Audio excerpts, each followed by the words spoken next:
What is the health of this football team? We'll get the kind of X's and O's and we'll get the narratives going here in a second, but just to clear the deck on the health of the LSU football team. Man, about as healthy as they've ever been going into an opener.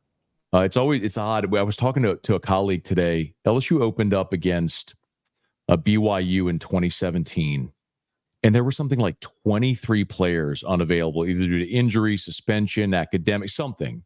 It was so bizarre. And I mean, literally, Brian Kelly gave us an injury report on Monday, and there's 2 players listed. Senior receiver Chris Hilton is questionable with a bone bruise, and starting right guard Miles Frazier is probable turned his ankle about a week and a half ago.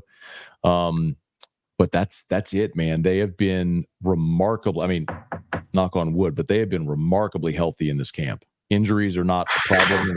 They're going to travel everybody. Matt Zemek, I will let you take it away from here. You know, Matt, there was an illness that apparently went through the LSU locker room a couple weeks ago. And obviously, you know, that's well before the game. So like that has run its course, at least presumably. And, you know, my inkling is it's not going to matter. But guys are trying to develop their fitness base. They're trying to develop their stamina. Is there a sense that illness interrupted kind of the process for the guys that were affected? Just how do you think that the team is for all the guys who were affected by that gastrointestinal bug? Yeah, I think it's a fair question, Matt. Honestly, I mean, we've all had the runs and the throat for a time. I mean, you drink some electrolytes, and in a couple of days you're good, especially when you're 19, 20. Look, I would tell you if I think it was I genuinely don't think that's a problem. Brian Kelly had what he called his climatization process this year, so when they would practice, they would start indoors and then so they had an indoor-outdoor practice every day, and it would gradually increase the time outdoors. So, for example, maybe the first time outdoors, they were outdoors for 30 minutes, and then it was 40 minutes and 45, then an hour 15. So every day they would increase the amount of time they spent outside and decrease the time indoors. So, I mean, the fact that the game's played, indoors in Vegas, I think all of that is inconsequential. They really are a healthy team. Now, we've talked about it before, guys. There's talent issues on the team. There's a whole new defensive staff. There's a lot of questions, but I don't think fitness, health, any of that is an issue that LSU's facing. I think they're about as good as you could hope for a week 1. Matt, how you doing? Good to see you again. My pleasure. I was curious about. So I'm really looking at the defense, and Blake Baker. Is it fair to assess the defense as maybe like a high risk, high reward kind of thing, really an attacking defense? And then I think last time we were here, we were talking about the I guess lack of either a veteran outside presence or a proven outside presence in the secondary. Yes. You've been at practice. What have you seen? So we're scarred at SC from all these huge chunk plays and explosive plays we saw over the last couple of years. Are you seeing any of that, or do you see this defense, playing effectively? So, Tim, I know the last time I was here, I kind of told you all that the LSU and SC were like that Spider-Man meme, where they're like pointing at each other. I mean, these two teams are seriously what you're feeling. LSU fans are feeling the exact same, like positive and negative. Specifically to your point about the defense, LSU was 118th in the country in pass defense last year. It was very common that 16-yard catches became 60-yard house calls. Like LSU and SC, the same issues. The way you phrased it, high risk, high reward, is interesting. I do think this team is very clearly going to try to generate a pass rush, and probably to do it creatively, because I don't think they have a guy like Harold Perkins is great. And I think he's going to impact games every game he plays, and he's going to be a first-round pick. But there's no guy like, if y'all remember Arden Key or guys like Barkevius Mingo at LSU in the past that were double-digit sack guys where you could just say, hey, put your hand in the dirt and go get them. And the other team just didn't have a guy that could block them. That doesn't exist here. So I think they get creative in the way they bring pressure. But I don't know that I would say higher risk, higher reward, because what they've tried to do very clearly is simplify to prevent the chunk play. They'll give up the 16-yard catch. They just can't let the 16-yard catch become a 60-yard house call. So you'll see them almost stripped down to be so basic in the secondary to prevent those big plays. And from there, try to build on top of that base to get a little creative. But you can play fast and free and physical when you're not out of position, when you know where you're supposed to be. And that's, I think, conceptually how Blake Baker is addressing this here in his first season taking over this defense. Yeah, the pointing continues. The pointing continues because that's been a theme out of SC. It really is. Like, I think if I'm looking at the two teams, I think SC probably has more talent in the secondary. I still don't know that SC's defensive backs can line up man for man with LSU's receivers. And I think that the inverse is also true. It's really going to be fascinating to see how, D'Anton Lynn and Blake Baker, how they approach this, because I think both offenses are going to have a lot of success. Let me piggyback on what you and Tim were talking about, and in terms of how LSU gets a pass rush, but also, as you were alluding to, how the secondary chooses to defend USC. Making sure not to give up the chunk play. I mean, that opens up a definite avenue for Lincoln Riley with Miller Moss in the first quarter. Establish those 7, 8, 12-yard, short, medium possession passes. I got to think that at some point, and remember, if you watch the Holiday Bowl, Miller Moss threw some passes that Louisville jumped, some short passes. And so Miller Moss, telegraphing a ball, or at least like going right to his first read, that's an area where opponents can get turnovers, maybe even pick sixes. So obviously, you don't want to get beaten over the top. Like, that's absolutely true. That's sound football. Certainly in week one, like, you don't want to get, homered to death. But they're also, I would think, in film study of USC's offense, hey, there might be a chance for Miller Moss to lock onto a guy and you can jump a short route. So how do you think LSU tries to balance, don't play safe, but this is Miller Moss. He's not a proven guy the way Caleb Williams is. There's going to be a chance to really get in some passing lanes there. Yeah, I think this is just a guess, Matt. I think again, it's just my opinion. I think they're going to try to pressure him early to see if they can make him uncomfortable. Because look, as much as I know SC fans are excited about Miller Moss and LSU fans are excited about Garrett Nussmeier. Again, going back to the same thing, these are both guys that are fourth-year guys, class of 21. They were high 4 stars. They waited their turn behind Heisman winners. They got their chance in the bowl game. Both threw for nearly 400 yards. Like, it's so similar. And I think the way that LSU is going to approach it is they're going to try to get creative, bring some different looks and pressures to see if they can get him off his spot and force him into some mistakes. We'll see if they can do that. If not, then they probably drop and play coverage. And then the question is, okay, well, if LSU drops and plays coverage, is the front seven good enough to line up, win one-on-ones, and stop the run? And as you alluded to, sort of that short intermediate passing game. And that's a big question, guys, because on the defensive front, I mean, everybody knows Harold Perkins. And I think LSU's defensive ends are good. Not just good by comparison, but they're good players. They're veteran players. I don't need to run through all the names, but they're deep and talented there. And I think they're, again, I'm not telling you there's an All-American there, but I'm telling you there's good players that can play at this level and look like SEC ends. But on the interior, man, they've got guys that are 22 and 23 years old, but guys that have just not played a lot of football and haven't been very productive players. So what happens if SC decides, okay, well, if you're going to give me a 6-man box and you line and run it, can LSU stop the run? And I don't have a great answer to that question. I think that is a giant mystery that a year ago was an absolute abomination. And I think LSU worked very hard this offseason replacing its staff and trying to fortify the interior of its defensive line. They had a fifth and a sixth year, two sixth-year senior defensive tackles out of the transfer portal.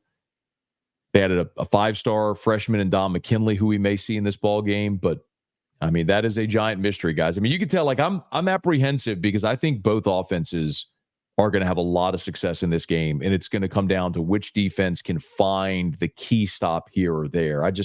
I find it hard to believe, guys, that we're looking at a low 20s game. I mean, I just don't know that that's in the cards.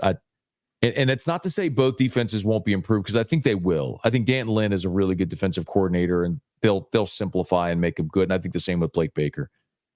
I just think they both have real, sincere challenges with the offenses that they drew in week 1. I mean, I don't care if it's not Caleb Williams, it's still Lincoln Riley. And everywhere he's been, his offenses go. So I just think it's going to be a really fun game that will probably, both teams will probably, when the season ends, will look back at that first week and go, okay, that was the outlier. That was the exception, not the rule.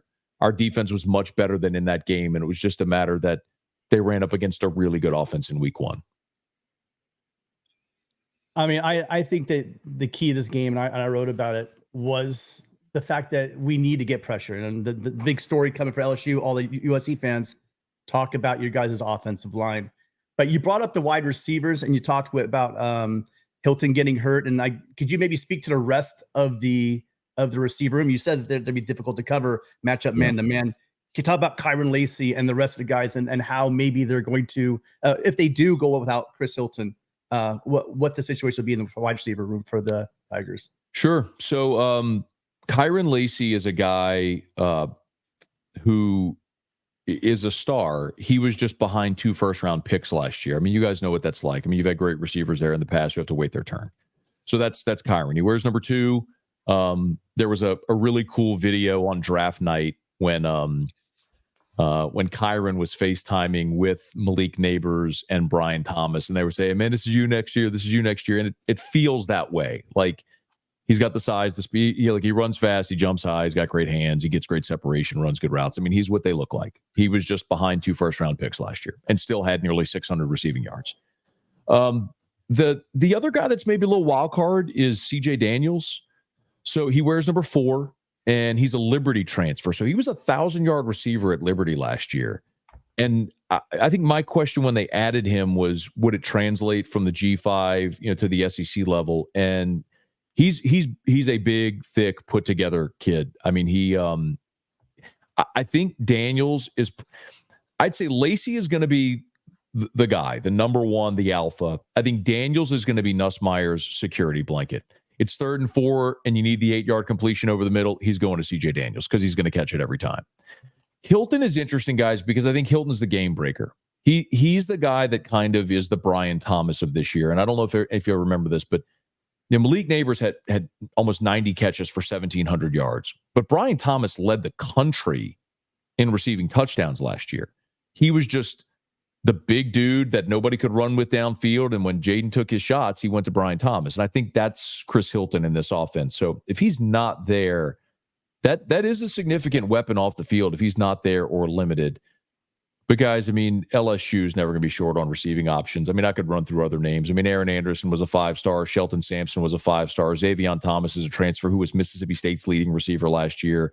They got guys. And they're gonna sling it around. But I do think if you're looking for one guy that potentially could take over the game, it's Kyron Lacy, where's number 2, and he's next, right? If you look in that Jamar Chase, Justin Jefferson, Malik, Bryant, like that who's next? Well, Kyron Lacy would be next. You guys got that. Watch number 2. Watch number 2. If Kyron Lacy struggles this year, Tim, like that, I would. Like, if you told me Kyron went in at the end of this season had like 40 catches for 600 yards, I would be fall over stunned. I mean, I'd believe I grew a full head of hair before that. It's just like he's. I mean, you all know what it looks like when there's a guy that just is better than everybody at this level, and he's one of those guys. He's just better than most of the guys. And unless if you run up against a Derek Stingley or something like that, a guy that's going to be a round 1 corner, like. There aren't college kids that can run with a guy like that. So he's gonna have a great year. He's gonna have a great year. Matt, the last time we had you on, the running back situation was a bit of a mystery as well, although Caleb Jackson was the name that I think came off your lips first and foremost. Has anything changed there or developed in regards to what's expected? Yeah. So I think Caleb Jackson is the name. Caleb Jackson is the name offensively that nobody knows today, that at the end of the season, I think everybody knows. But he's not going to be the bell cow, at least not to start. Brian Kelly's been pretty clear about this, Mark. So Josh Williams is a former walk-on who earned a Scott. He was a walk-on of the 2019, the championship team with Joe Burrow. He walked on that team and has stuck around. Now he's in his 6th season. And last week we found out he got the number 18 jersey. If you don't know, that's an honor in LSU where it's been passed down, year to year. It goes to a great team guy, a leader. So he'll be wearing a new jersey number. He's been 27 in his career, but he'll be an 18 on Sunday night. And Brian Kelly told us, man, like literally after the first practice of fall camp, he's like, we know what Josh Williams can do. We just got to get him to Saturdays. So like they barely used him in fall camp to keep him fresh because I think they are planning on giving him 150 carries this season, which is very surprising. Now he's not a guy that's going to wow you. All right. This isn't Reggie Bush or Lendale White or Leonard Fournette or Darius Geis or Jeremy Hill or Clyde Edwards-Helaire. He's not an NFL guy. Right. But he's a guy that runs tough between the tackles. He can pass block. He catches the ball out of the backfield. He knows everybody's assignment. He's just a really good college football player. And I can't tell you that I'm super confident if they give him 150 carries that it's a great success this year, because we've seen good running backs at LSU. I know what it looks like, and there's just a physical ability deficiency there with Josh. It's not his fault, but he's a really good college football player. But Caleb Jackson's the one that has the potential to be the game breaker. And I think as the season goes along, I don't know if you see this on Sunday night, Mark, but as the season goes along, the more attempts he gets, I think the more productive Caleb Jackson is, the harder it is to justify not having him on the field. I don't know that he gets maybe more than 5 to 7 carries against SC. We'll see how the game goes. But that's one of those things that if you catch me in November, I could see that flipping where Caleb Jackson is the bell cow for LSU and Williams is maybe a secondary role to Caleb. Matt, last year, as you're aware, losing to Florida State in Orlando in the season opener, and LSU had a chance to bust that game open in the first half. Now, there's a guy who is returning to USC, not to be a football coach, but to be a professor. And that guy, Pete Carroll, is fond of saying, can you win in the first quarter? No. Can you win in the second quarter? No. Like he liked the idea of finishing in the fourth quarter. But again, LSU really hurt itself by not maxing out in that first half when it outplayed Florida State. So how much is that memory informing how LSU is getting at this game and how you think the coaching staff is going to play this game? Because some people will say you play the first half to set up the second. Others will say we got to just punch him in the mouth early. That's our best route. Like I think USC's best chance is to get up 14-0 and force LSU into a pass-only mode and then turn the guys loose with the pass rush. Like, I don't think USC should try to play a 4-quarter game. Although I will say, like, if this coaching staff is as good as USC fans think it is, then halftime adjustments could work in USC's favor. But again, the best path for USC is to strike early. How's LSU thinking about this? Is it also get that big early lead, get that first jab, or do you think that with the uncertainties on the roster, it's in LSU's best interest to create a 4-quarter game, test USC's endurance, test USC's ability to play consistent defense in perhaps a more ball control-oriented game, the kind of game that we saw Florida State and Georgia Tech play in the season opener? How do you think the LSU staff is approaching this game? How do you think Brian Kelly and his brain trust want to get at USC on Sunday? Yeah, when Brian Kelly was talking about his offense last week, and so this was the last media availability we had with Brian in fall camp. I'm paraphrasing a bit, but he said, we're going to do the things we do well. We're going to run the football. We're going to take our shots, and we're going to get the ball to our players in space. But he led with running the football. And I think when you look at what Brian Kelly has been throughout his career, and you all know this, I mean, you saw his Notre Dame teams for a decade, right? He was built around big offensive lines, not great quarterback play, big offensive lines, the ability to run the football, tight ends. I think that's what he would like to see. But when you have a player like Jaden Daniels, if you don't maximize him, you're stupid. I mean, so they played to Jaden's strengths, and they led the country in total and scoring offense last year, and he won a Heisman Trophy, and he was incredible. I think listen, if you ask 100 people that cover LSU, that follow LSU, that coach at LSU, that play for LSU, ask 100 people, what's the strength of this team? 100 out of 100 are going to tell you it's that offensive line. But guys, I'm not into hyperbole. I don't do the greatest this, the worst that, the best we've ever seen this. I think this LSU offensive line is probably the most talented line it's ever had, ever. I mean, LSU has not had a first round draft pick on the offensive line since Alan Faneca in 1998. That's how long it's been. They've had good lines, got veteran guys who stuck around the program a long time. They've had some guys that have played in the NFL, some really good players. I mean, Andrew Whitworth, is a potential Hall of Famer. I mean, Lloyd Cushenberry signed a free agent deal to become the highest paid center in the NFL. I mean, there's good players. But Campbell and Emory Jones are going to be first round picks next year. That's never happened at LSU ever. Two offensive linemen going round one in the first draft in the first round of a draft. Garrett Dellinger, who nobody talks about, is a 4-year starter at left guard. Miles Frazier was a freshman All-American at FIU. Now he's been starting for 3 years at LSU.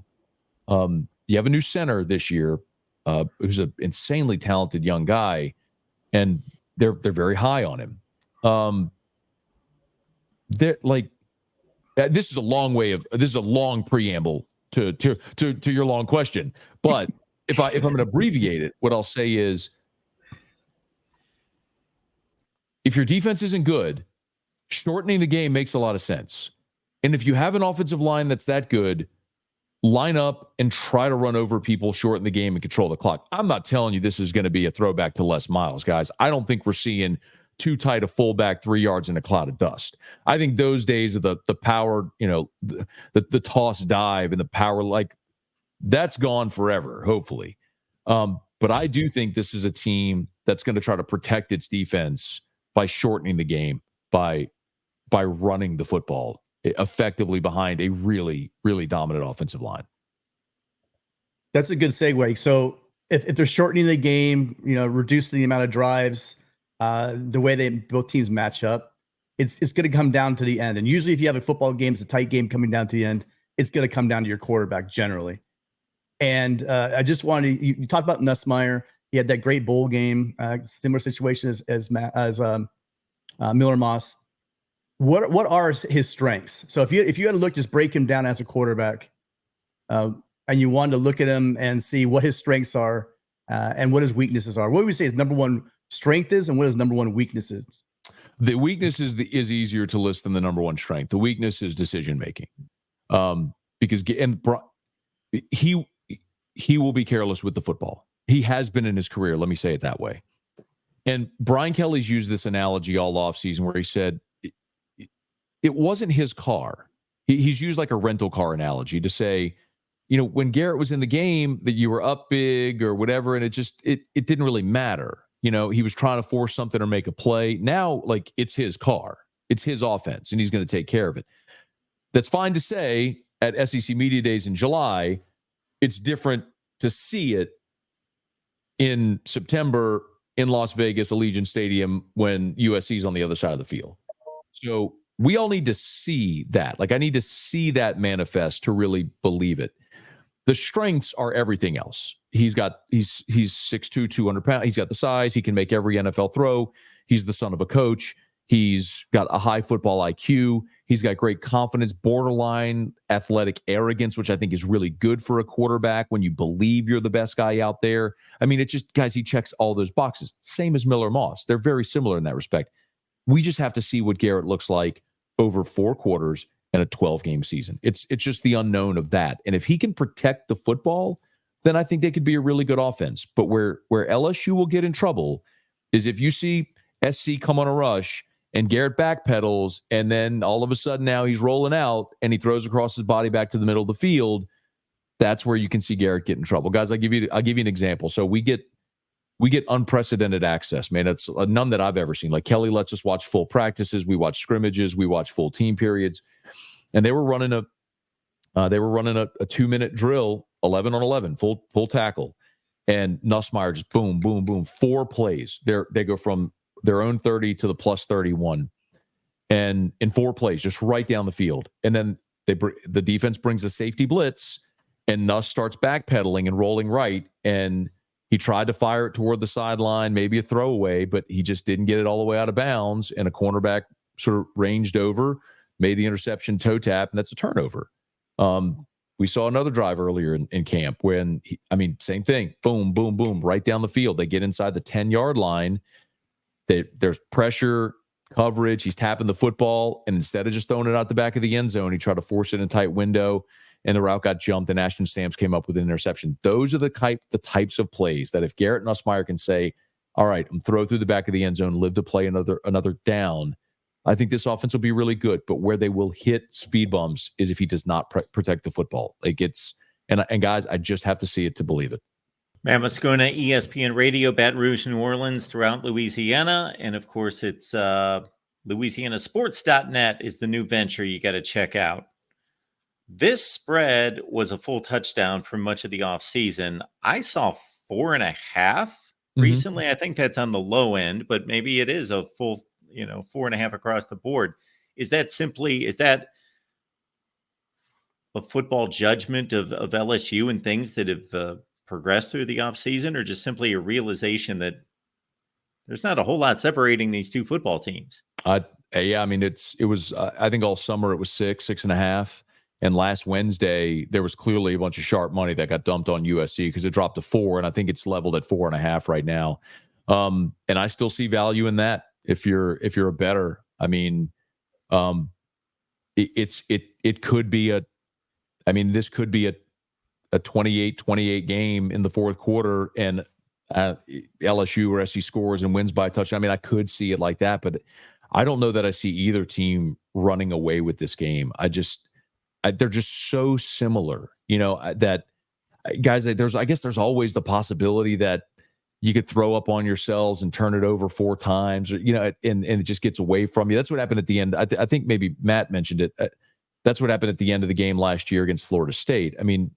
LSU, that was a 1-score game going in the fourth quarter. LSU had the ball around midfield, and Daniels threw a deep ball down the left sideline to Malik Neighbors. He slipped. It got intercepted. Florida State scored quickly, and then the avalanche happened in the fourth quarter. But Mark,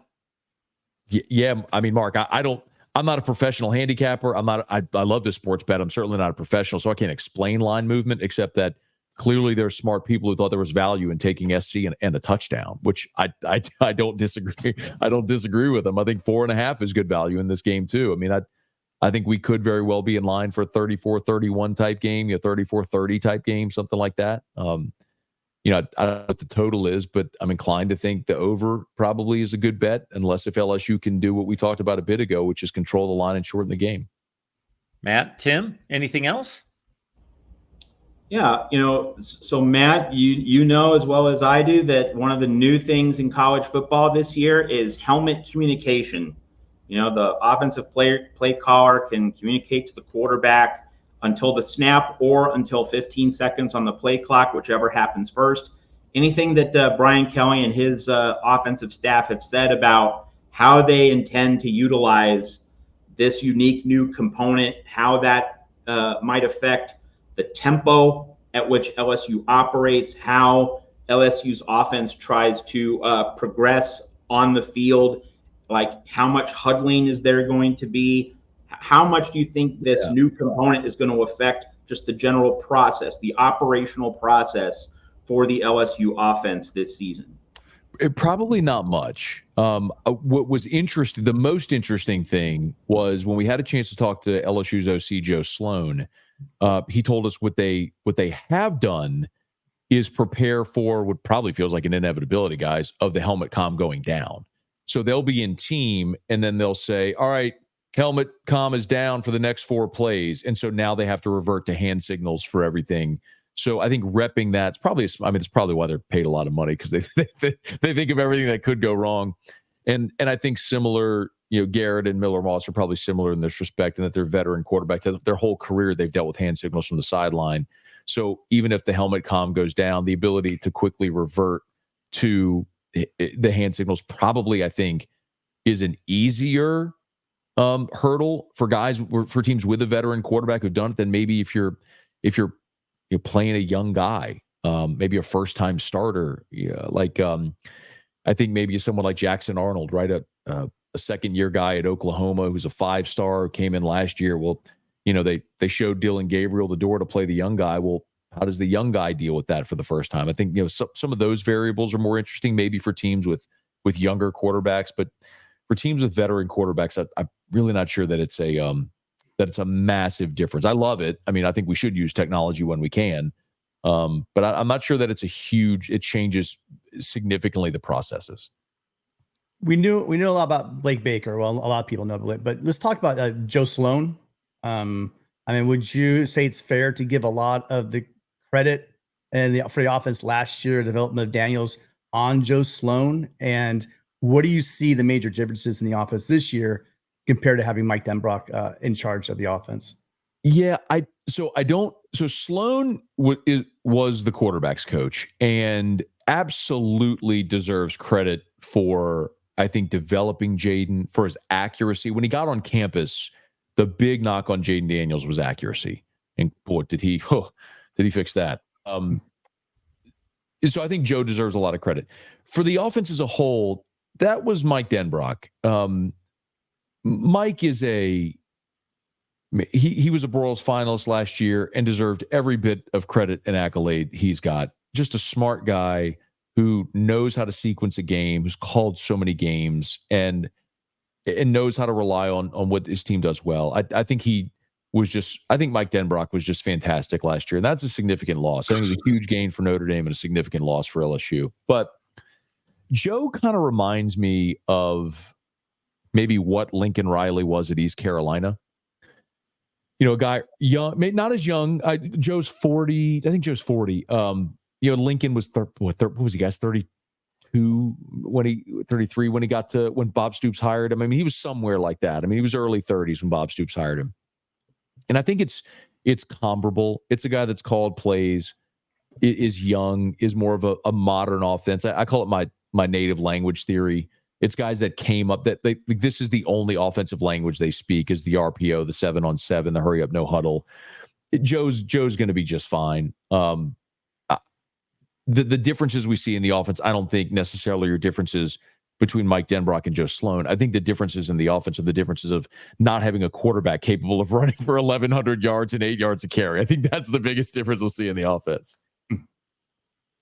Which I still can't get over. I've seen those numbers a zillion times, and I still can't get over him taking on that offense to that extreme. It's crazy.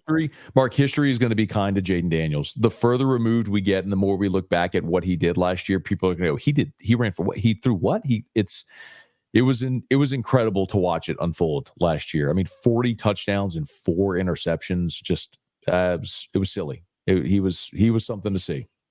Take the average LSU defense from the last 20 years, put it on this team of 2023, and then let them go 11-1 or whatever it would have been. And then everybody's watching Jaden Daniels in November. More people than actually were. Yeah. It will be a forever what if. You had one of the all-time college football seasons by a quarterback, and you had literally guys, we talked about it last time, it was statistically the worst defense in LSU history. I mean, even what Mark, you just said, take the average of the defenses of the last decade, and that's a college football playoff team. Yeah. Or take like the 5th worst LSU defense of the last 20 years, maybe. I'd have to think of what that was, but whatever that. Probably 2009, and it would probably play. Yeah. Great stuff.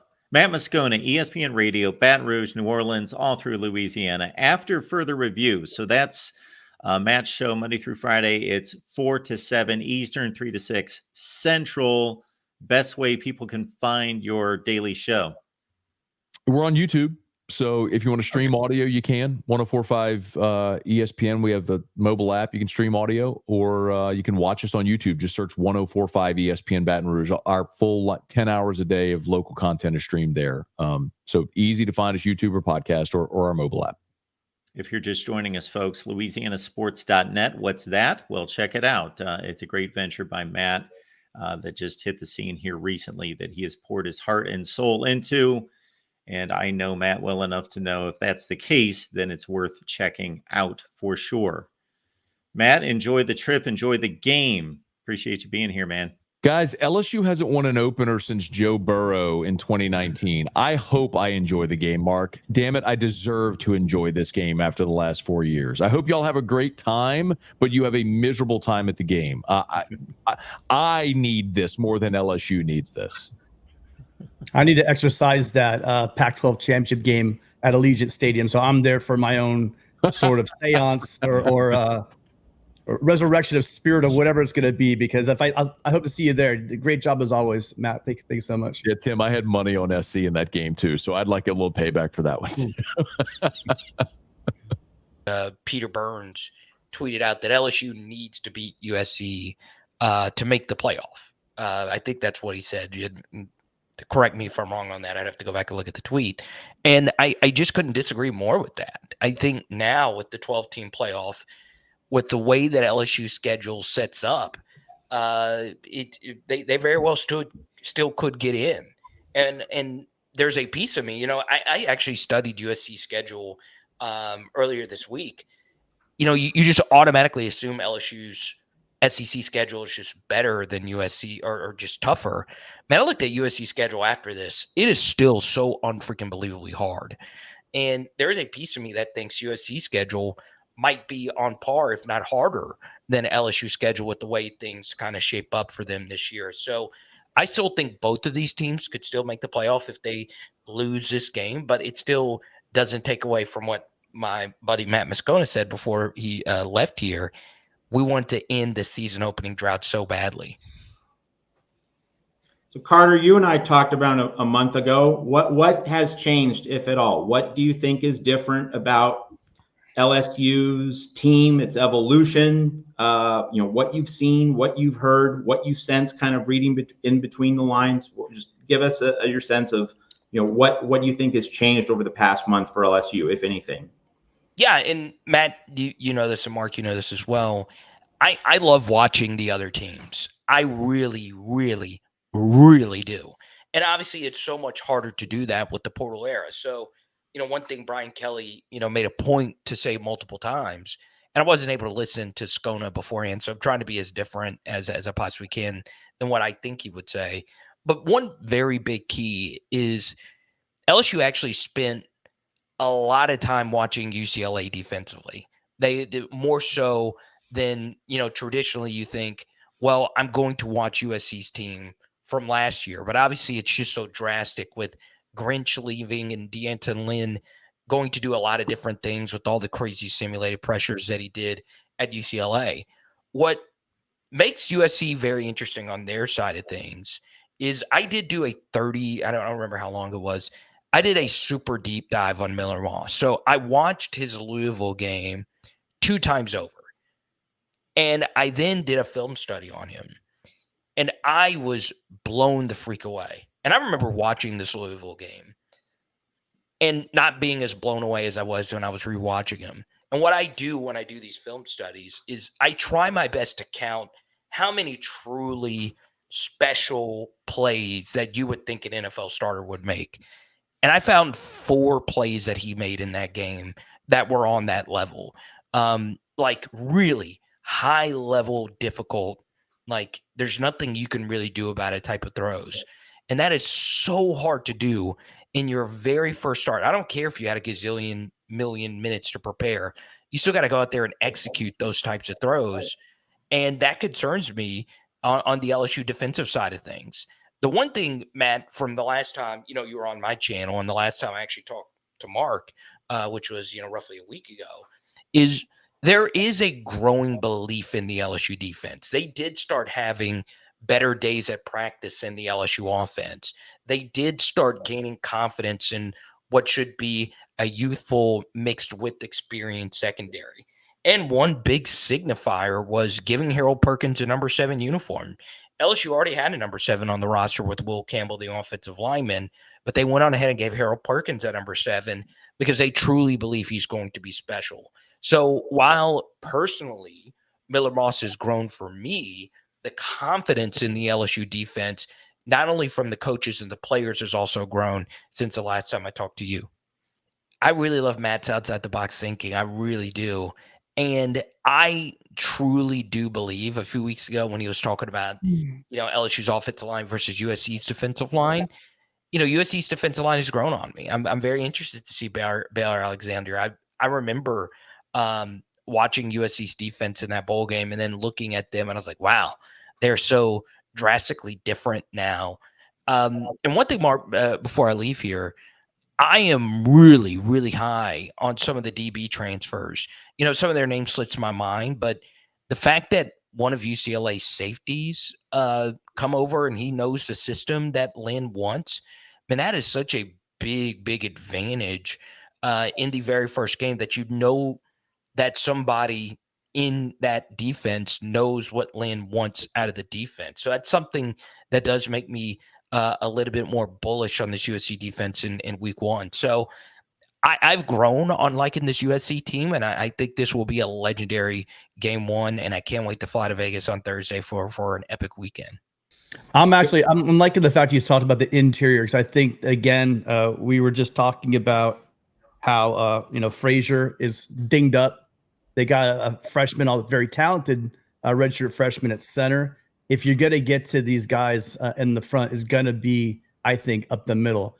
And if Bear has a game and he can exploit that, that would be very helpful, because it doesn't matter how good our secondary is. If you can't get home on that quarterback and you give Nussmeier enough time to throw, yeah, it might be a long afternoon. So here's something for the folks in the chat to think about, and also for Mark and Tim. I wrote about it earlier on Monday at Trojans Wire.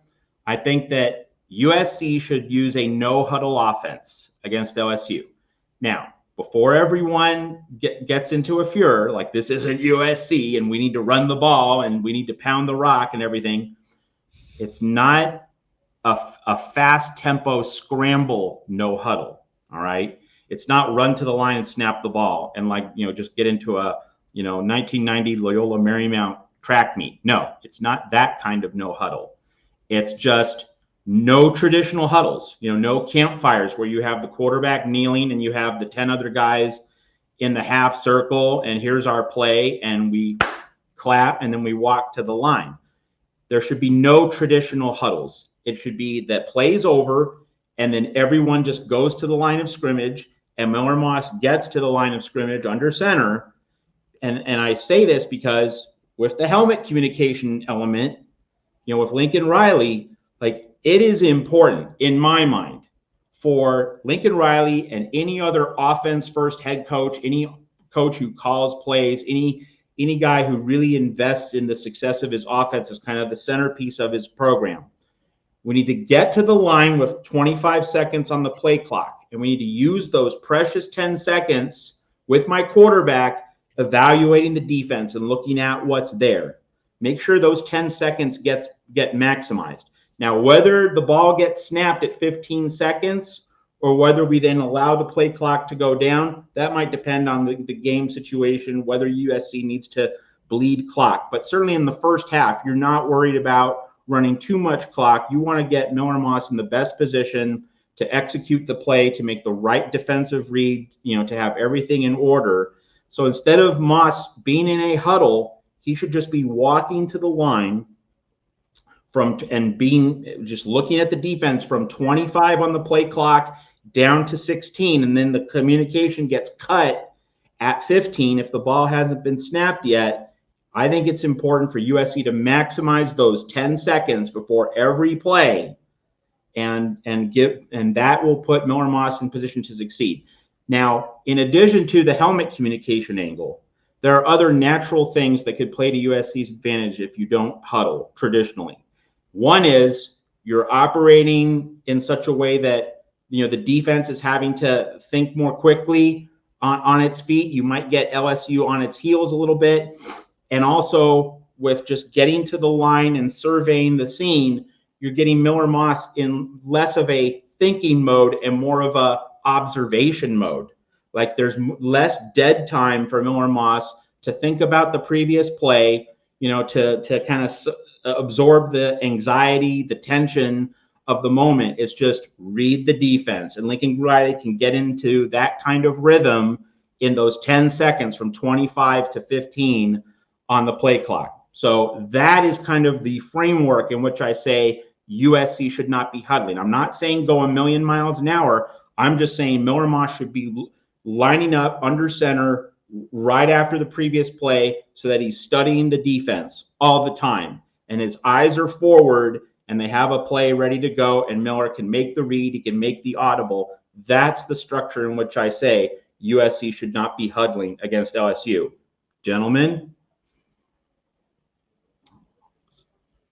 I'm just, Matt, that sounds like a great idea.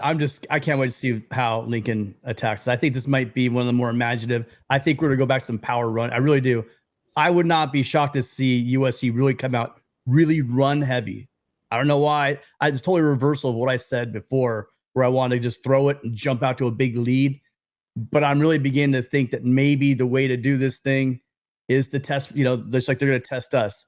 See if these upgraded, gigantic interior offensive linemen we have, let's see what they can do. Let's see what they can do and get those athletic guys on the outside pulling, our guards and our tackles pulling and seeing what we can do on the ground, because we really do have some great backs. And so, however they attack, again, I think Matt said it best. Whatever we do see, it's going to be something special. We have something special. And Lincoln Riley, giving him an entire offseason to prepare for our defense, I think is going to be something fun to watch. So that's what I'm picking USC to win. I am picking it to win because of USC's offensive play calling. That's how I think we win this game. So when people think no huddle, they think fast paced. So you cleared the air on that one, Matt. And they also think passing, like, since you're no huddle, you have to pass. Well, obviously you don't have to pass just because you're in the no huddle, but it gives that vibe that, well, we're on the attack, so we're passing. But that's not necessarily the case either. You are just making a case for the approach and putting Miller Moss himself individually in the best possible position to perform well. Absolutely. And also to perhaps, give the offensive line as well, again, less thinking, more instinctual play. I think you get more of that if you're just lining up and you're looking at the defense, and there's less dead time between plays. You're getting into a mode of, all right, whatever the previous play was, whether it was good or bad, forget about it. On to the next play. Get your blinders on. I think it can also have that effect. Because USC's offensive line, it could be great. I certainly hope it's great. But if it's not, then this kind of approach gets guys out of that overthinking mode, which can be negative, and it just pushes them right to the next play, and that could be a positive because you're not dwelling on any failures. You're just focusing on what's next. Rowdy to Rumble, a.k.a. Alan Maddox. Thank you so much for the super chat. I think USC really needs to use Deuce Robinson in this game. It's been in cycles for these flavor of the month. And like I said, when you have lots of options and lots of talent, I do think that the one guy that kind of gets lost in the shuffle a little bit is the fact that Deuce Robinson, people don't understand that he's a big receiver, but he can also stretch defenses, and he's a favorite target of Miller Moss. So especially early on, look for Deuce to have a big game. I do think that he is that special talent. He just has such a huge wingspan or catch radius. He can go and high point the ball, but what people kind of forget about his game is he can also stretch the field. Like one of those long striders. Once he gets going, it's kind of hard to keep up with him. And depending on who matches up with him, you might see some really nice plays and explosives for him.